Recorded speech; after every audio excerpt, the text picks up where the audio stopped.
Chapter 2. The Rat Friend. During the spring festival that year, a lot of events unfolded.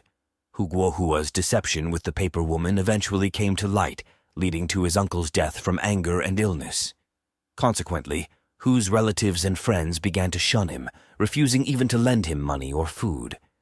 In desperation, Hu sold the last pair of sandalwood boxes, a cherished heirloom from his mother, to buy a small piece of opium. While indulging in his addiction, he noticed a large, elderly rat on his bed, seemingly enjoying the opium smoke as well. This peculiar camaraderie began, with Hu sharing his opium with the rat, which he started to regard as a friend in his loneliness. Unfortunately, Hu's fortunes took a turn for the worse, and he soon ran out of money to buy opium. Expressing his sorrow to the rat, Hu was surprised when it brought him a silver dollar the next day. Overjoyed, he bought more opium, and this routine continued with the rat bringing more silver dollars.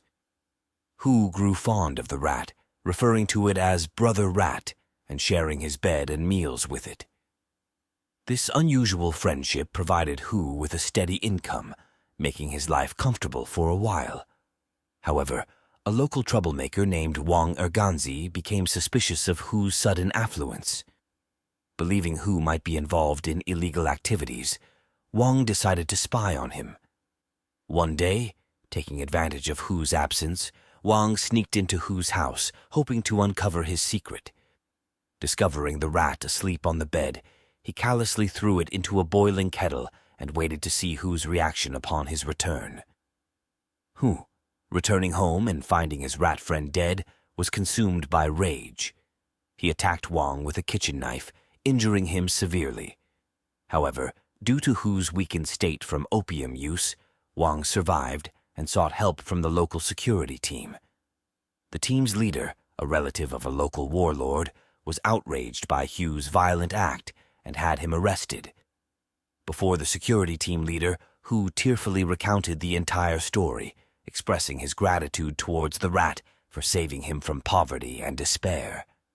He accepted responsibility for injuring Wang and only requested to bury his rat friend before facing any punishment. Moved by Hu's story and his display of loyalty and righteousness, the warlord offered him a position as his assistant, impressed by his virtues. The warlord ordered his men to punish Wang for his cruelty and released Hu to bury the rat. Hu solemnly buried his friend and, having fulfilled his last duty, joined the warlord.